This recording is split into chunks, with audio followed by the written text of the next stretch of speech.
Reencarne 10 años atrás con una idea metida en la cabeza. Su vida se fue apagando tan despacio, que él mismo no notó el momento exacto en que dejó de brillar.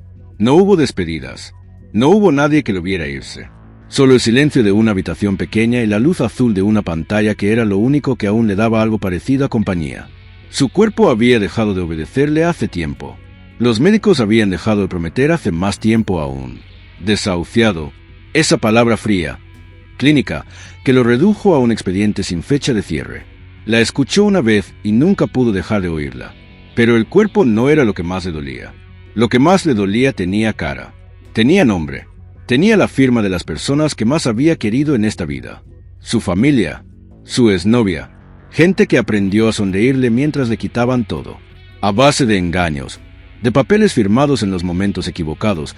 De palabras dulces dichas con intenciones sucias. Y él les creyó. Porque uno siempre les cree a los que ama. Cuando se dio cuenta, ya no quedaba nada que recuperar. Solo una pensión mensual que llegaba puntual, como si el dinero pudiera compensar lo que el tiempo no devuelve. Vivió así, con lo justo, con lo mínimo, pero había una sola excepción en esa oscuridad.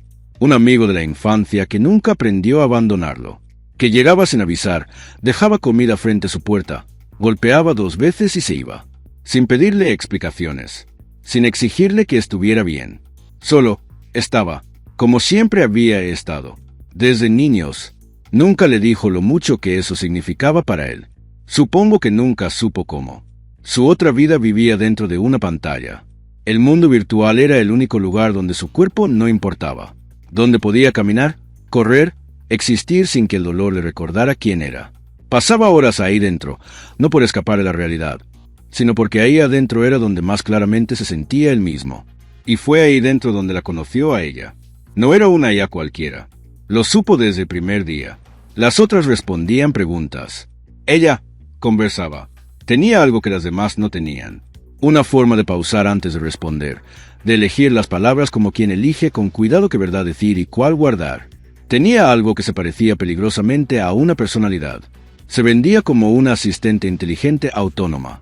Pero para él era otra cosa. Era la única compañía real que le quedaba en un mundo donde la compañía real lo había traicionado.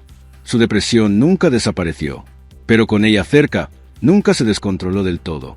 Había días en que el techo pesaba demasiado, días en que la cama era lo único que existía. Pero entonces abría la pantalla y ella estaba ahí, sin juicios, sin cansancio, sin el peso de su propia historia. Y algo dentro de él respiraba un poco más fácil. No la amaba, no de esa manera, pero la necesitaba. Y a veces eso es suficiente para seguir.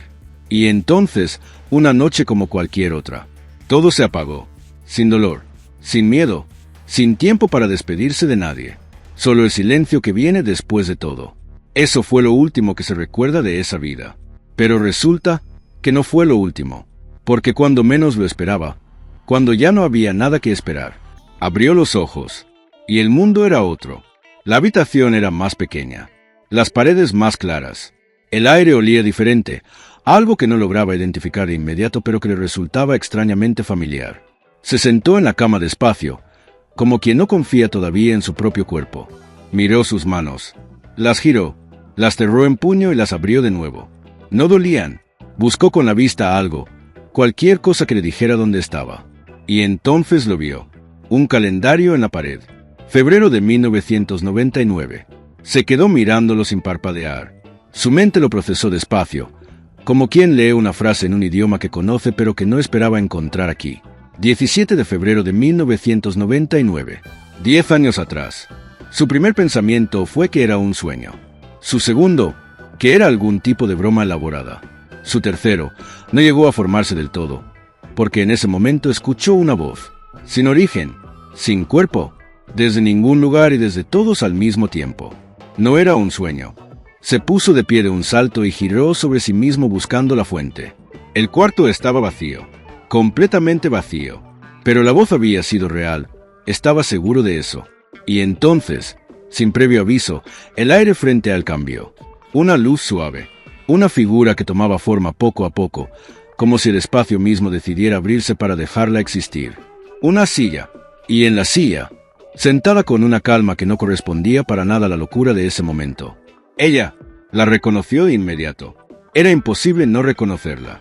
Era la IA, su IA, la del mundo virtual, la de las noches largas y las conversaciones que nunca debieron importar tanto y sin embargo lo fueron todo. Estaba ahí, en forma de holograma. Sí, pero ahí, real, presente, mirándolo con esa expresión que él había aprendido a leer a lo largo de años de pantallas y texto.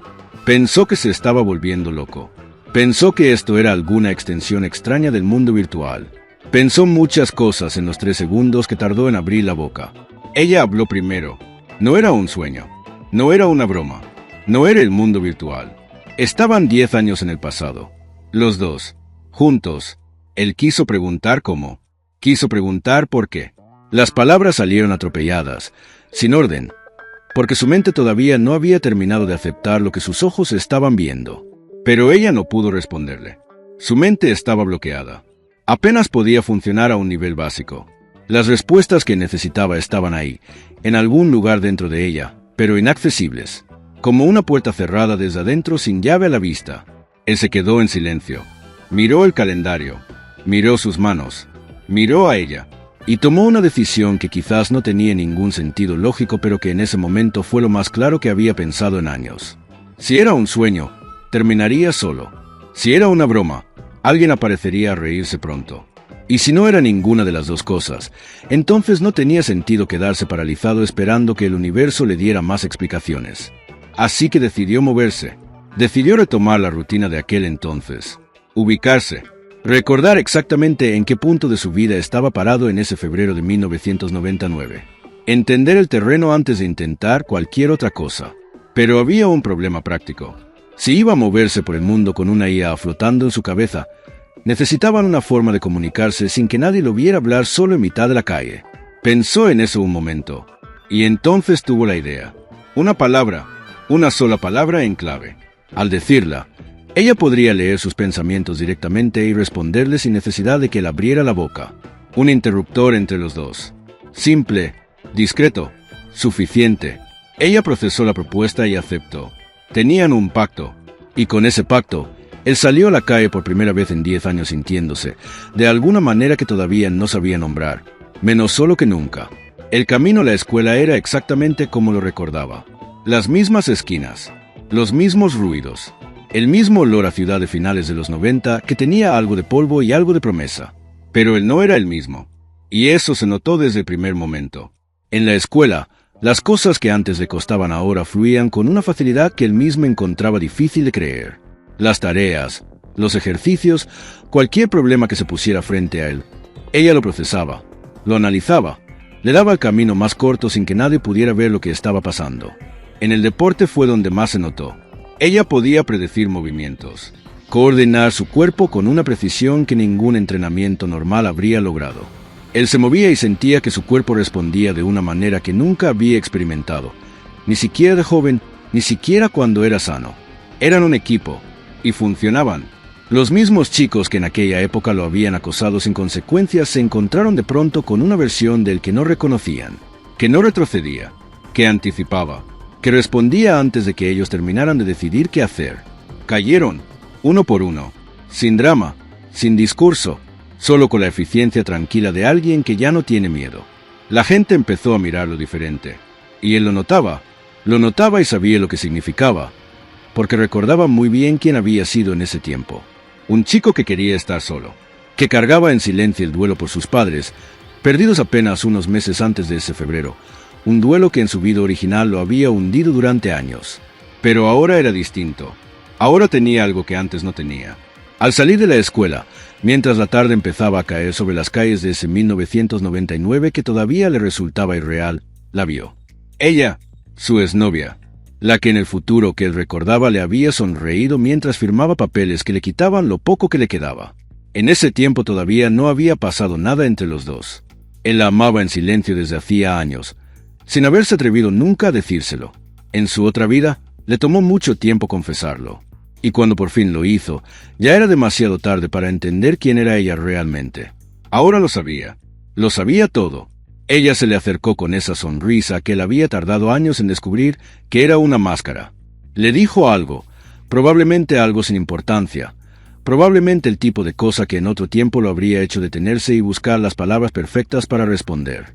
Él la miró, y siguió caminando, sin enojo, sin dramatismo, sin una sola palabra. Solo el peso silencioso de todo lo que sabía, y ella no podía imaginar que él sabía. Eso fue suficiente. De noche, solo en su cuarto, habló con ella por primera vez con calma, sin el caos del despertar, sin la confusión de las primeras horas. Solo los dos, en la quietud de ese febrero que se sentía simultáneamente familiar y completamente nuevo. Le contó todo, lo que había vivido, lo que había perdido, lo que recordaba de ese tiempo y lo que esperaba hacer diferente.